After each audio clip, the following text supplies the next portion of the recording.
بسم الله الرحمن الرحيم الحمد لله والصلاة والسلام على رسول الله وعلى آله وأصحابه أجمعين أما بعد ناظرین کرام السلام علیکم ورحمۃ اللہ وبرکاتہ۔ منتخب احادیث کے عنوان سے اس پروگرام کے ہمراہ ہم آپ کی خدمت میں حاضر ہیں۔ آج کی اس ملاقات میں ہم آغاز کر رہے ہیں اس سلسلے کی حدیث نمبر 6 سے۔ اس حدیث میں رسول اللہ صلی اللہ علیہ وسلم کی طرف سے امت کو جو قیمتی تعلیمات دی گئی ہیں، اور یہ کہ اس حدیث میں جو کچھ مضمون وارد ہوا ہے، اس کی مناسبت سے آج کی ہماری اس نشست کا عنوان ہے شبہات سے بچتے رہنا۔ یعنی ہمیں اس بات کو یوں سمجھنا چاہیے کہ دین اسلام میں جو تعلیمات ہیں انسان کے لیے، اس کے دو حصے ہیں۔ ایک حصہ وہ ہے کہ جس کا تعلق انسان اور اس کے رب کے درمیان ہے، یعنی بندے اور اللہ کے درمیان کے جو معاملات ہیں اور جنہیں عبادات کے نام سے یاد کیا جاتا ہے کہ اللہ نے اپنے بندوں کو پیدا فرمایا ہے اپنی عبادت کی غرض سے۔ بندہ اپنے خالق و مالک کی عبادت کا جو فریضہ انجام دیا کرتا ہے، تو یہ عبادات ہیں، یہ تمام چیزیں، یعنی وہ تعلق جو بندے اور اللہ کے درمیان ہے۔ اور دوسری چیز ہے انسانوں کے آپس میں تعلقات، اور اس چیز کا نام ہے معاملات۔ پہلی چیز کا نام عبادات اور دوسری چیز کا نام معاملات۔ جہاں تک عبادات کا تعلق ہے تو ہر عبادت کی اور ہر عمل صالح کی درستی کے لیے اور عند اللہ اس کی قبولیت کے لیے دو بنیادی شرائط ہیں۔ پہلی شرط ہے اخلاص نیت، کہ ہر عمل خالص اللہ کی رضا کی خاطر انجام دیا جائے، نہ کہ دکھاوا مقصود ہو۔ اور اس پہلی شرط کا تذکرہ ہے اس معروف حدیث میں کہ فرمایا رسول اللہ صلی اللہ علیہ وسلم نے انما الاعمال بالنیات وانما لکل امرئ ما نوی، یعنی یقیناً اعمال کا دار و مدار تو نیتوں پر ہے، اور یقیناً ہر ایک کو اللہ کی طرف سے وہی کچھ ملنے والا ہے کہ جس چیز کی اس نے نیت کی ہے۔ اگر اللہ کی رضا مقصود ہے تو اسے اللہ کی رضا نصیب ہو جائے گی، لیکن اگر عمل صالح انجام دیا ہو، کوئی اچھا کام کیا ہو لیکن مقصد دکھاوا ہو، تو پھر اسے شاید یہ چیز یعنی لوگوں میں شہرت اور عزت تو نصیب ہو جائے، لیکن اللہ کے پاس اسے کچھ بھی ملنے والا نہیں ہے۔ تو عبادات میں پہلی شرط ہے اخلاص نیت، اور دوسری شرط ہے اتباع سنت، یعنی ہر عمل اور ہر عبادت اس طریقے کے مطابق ہو کہ جو طریقہ رسول اللہ صلی اللہ علیہ وسلم نے امت کو سکھایا ہے اور بتایا ہے۔ اور اس چیز کا تذکرہ کیا گیا اس معروف حدیث میں کہ فرمایا رسول اللہ صلی اللہ علیہ وسلم نے من احدث فی امرنا هذا ما لیس منہ فہو رد، جس کسی نے ہمارے اس دین میں کوئی نئی چیز ایجاد کی کہ جو دین میں دراصل نہیں ہے، تو پھر اس کا وہ عمل مردود ہے، ناقابل قبول ہے۔ یہ دو شرائط یعنی اخلاص نیت اور اتباع سنت، ان چیزوں کا تعلق ہو گیا دین کے پہلے آدھے حصے سے کہ جس کا نام ہے عبادات، بندے کا تعلق اپنے اللہ کے ساتھ، اور باقی دین کا دوسرا آدھا حصہ یعنی بندوں کے جو آپس میں تعلقات ہیں کہ رویہ سلوک کیسا ہونا چاہیے وغیرہ وغیرہ، اور اس چیز کا نام ہے معاملات۔ تو یہ تمام معاملات یہ شکوک و شبہات سے پاک تر ہونے چاہیے۔ انسان کا دوسرے انسان کے ساتھ ایسا رویہ ہونا چاہیے کہ جو حلال ہو، جو جائز ہو، نہ یہ کہ وہ حرام ہو اور ناجائز ہو۔ جبکہ حلال اور حرام دونوں کے درمیان کچھ چیزیں ایسی ہیں کہ جو مشکوک ہیں، کہ جن میں شبہہ ہے، کہ جس کی جمع ہے شبہات، اور شبہات سے بچنا ضروری ہے، اور اسی چیز کا تذکرہ کیا گیا ہے آج کی ہماری اس حدیث میں۔ عن النعمان بن بشیر رضی اللہ عنہما قال سمعت رسول اللہ صلی اللہ علیہ وسلم يقول ان الحلال بین وان الحرام بین وبينهما أمور مشتبهات لا يعلمها كثير من الناس فمن اتقى الشبهات فقد استبرأ لدينه وعرضه ومن واقعها واقع الحرام كالراعي يرعى حول الحمى يوشك أن يرتع فيه ألا وإن لكل ملك حما وإن حمى الله ما حرمه ألا وإن في الإنسان مضغة إذا صلحت صلح الجسد كله وإذا فسدت فسد الجسد كله ألا وهي القلب۔ نعمان بن بشیر رضی اللہ عنہما نے فرمایا کہ میں نے رسول اللہ صلی اللہ علیہ وسلم کو یوں ارشاد فرماتے ہوئے سنا ہے۔ فرمایا آپ صلی اللہ علیہ وسلم نے ان الحلال بین وان الحرام بین، یقیناً حلال تو واضح ہے اور یقیناً حرام بھی واضح ہے۔ یعنی بعض کام ایسے ہیں جو کہ حلال ہیں اور ان کی حلت یعنی ان کا حلال ہونا، درست ہونا، جائز ہونا، یہ چیز بالکل واضح ہے کہ مثلا انسان روزانہ کھانا کھاتا ہے یا اسی طرح انسان لباس پہنتا ہے، یہ تمام چیزیں جو ہیں یہ تو بالکل واضح اور یقینی طور پر حلال ہیں۔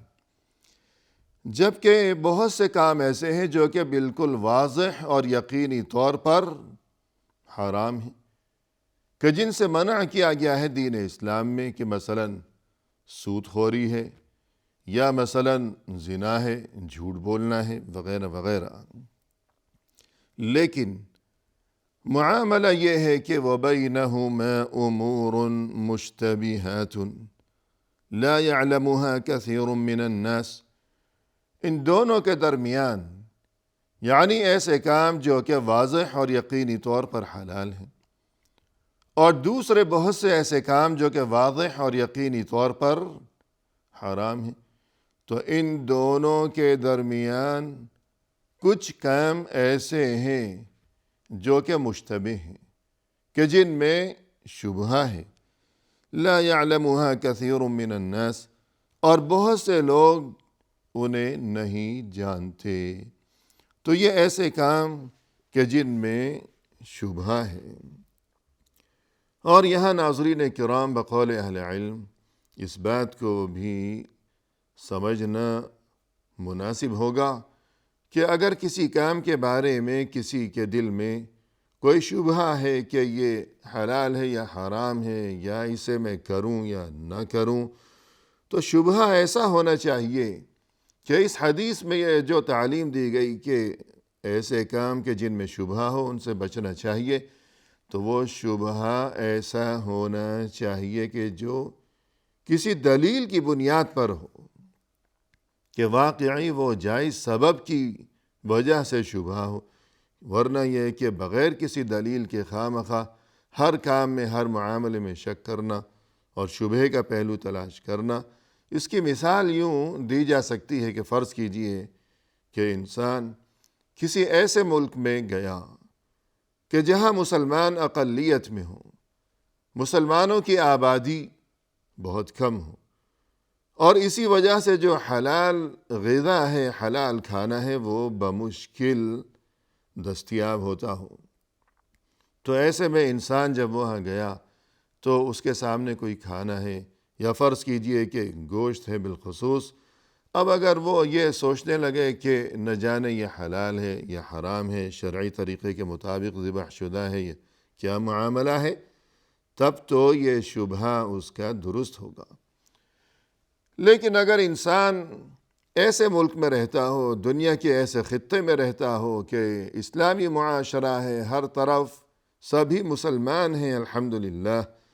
اور یہ کہ وہاں جتنے بھی کھانے پینے کے معاملات ہیں، جو اشیاء خورد و نوش ہیں، تو سوچے بغیر یہ بات تو خود بخود سمجھ میں آنے والی ہے کہ جو کچھ بازار میں دستیاب ہے وہ سبھی کچھ حلال ہی ہے، کہ سبھی یہاں مسلمان ہیں۔ لیکن اس کے باوجود اگر کسی شخص کا یہ حال ہو کہ فرض کیجئے کہ وہ گوشت نہیں کھاتا، اور اسے یہ شبہ رہتا ہے کہ نہ جانے یہ شرعی طریقے کے مطابق ذبح شدہ ہے، یہ کیا معاملہ ہے، اسے کسی مسلمان نے ذبح کیا ہے یا کسی اور نے ذبح کیا ہے، پھر یہ شبہ ہونے لگے، اگر اسے بتایا گیا کہ مسلمان نے ذبح کیا ہے تو اب یہ شبہ ہونے لگے کہ اللہ جانے اس نے بسم اللہ پڑھی ہے یا ویسے ہی ذبح کر دیا، اور اگر بسم اللہ پڑھے بغیر ذبح کیا ہے تو جان بوجھ کر بسم اللہ نہیں پڑھی اس نے،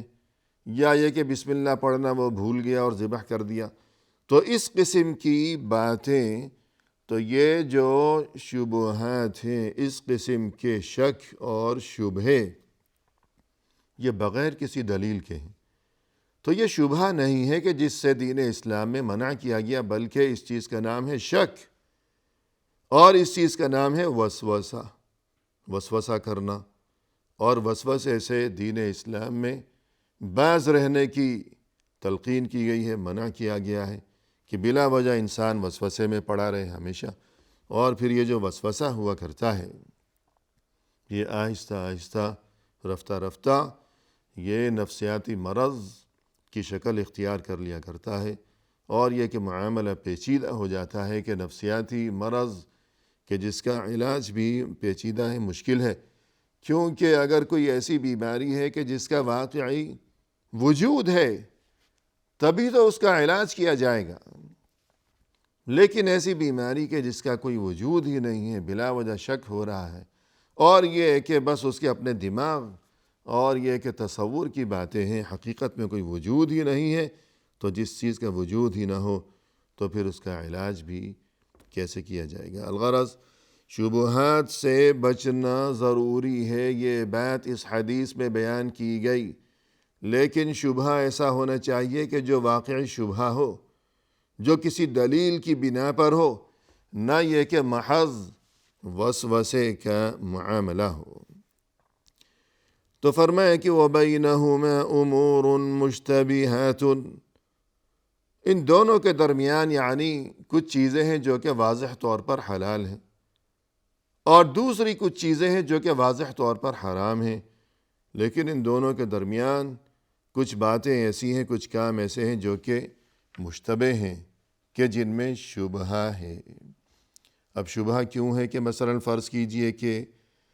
بہت سے ایسے مسائل ہیں دین اسلام میں جو کہ اختلافی مسائل ہیں، کہ ان میں علماء میں آپس میں اختلاف رائے کی نوبت آئی ہو، کسی نے اسے حلال قرار دیا، کسی نے اسے حرام قرار دیا، کسی نے سکوت کیا یعنی خاموشی اختیار کی، کچھ بھی نہیں کہا، یوں فرض کیجئے کہ اس وجہ سے وہ مشتبہ ہے، کہ اس میں شبہ ہے، کہ اختلافی مسئلہ ہے۔